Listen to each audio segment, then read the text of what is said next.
monster laut itu bergerak perlahan namun pasti menuju kapal mereka, seolah-olah sedang mendekati mangsanya. Melihat hal itu, Jonas sadar bahwa rencana mereka berhasil.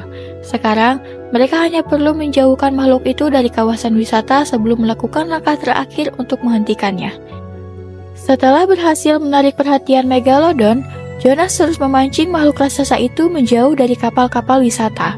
Monster laut tersebut berenang sangat cepat di belakang kapal kecil Jonas, menciptakan gelombang besar yang membuat perairan di sekitarnya menjadi kacau. Dengan kecepatan tinggi, Jonas mengarahkan kapal kecilnya langsung menuju tubuh Megalodon yang sedang bergerak di bawah permukaan air. Pada saat yang tepat, ia mengarahkan haluan kapal ke bagian bawah tubuh hiu tersebut. Kapal itu menghantam dan merobek bagian bawah perut Megalodon, membuat luka besar pada tubuh predator raksasa tersebut. Serangan itu membuat Megalodon mengamuk. Air laut berguncang hebat ketika makhluk itu bergerak karena kesakitan. Namun luka tersebut ternyata belum cukup untuk membunuhnya. Megalodon itu masih hidup dan justru menjadi semakin agresif. Karena kesakitan, Megalodon itu tiba-tiba bergerak cepat ke permukaan laut.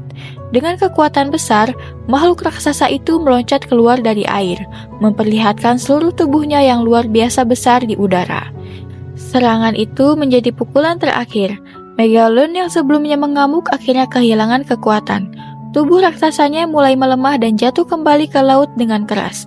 Beberapa saat kemudian, makhluk purba itu berhenti bergerak, menandakan bahwa predator tersebut yang pernah hidup di lautan akhirnya telah mati. Oke guys, dan itulah akhir setelah pertarungan panjang yang penuh ketegangan.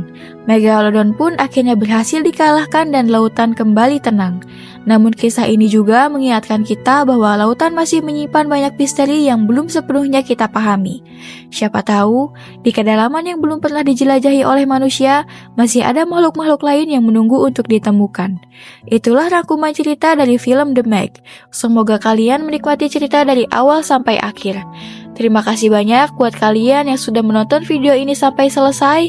Jangan lupa untuk subscribe, like, dan share ke teman-teman kalian supaya channel ini bisa terus berkembang dan menghadirkan lebih banyak cerita film menarik lainnya. Kalau ada rekomendasi film yang lain, boleh ya tulis di kolom komentar. Semoga kalian sehat selalu. Sampai jumpa di video berikutnya. Bye-bye!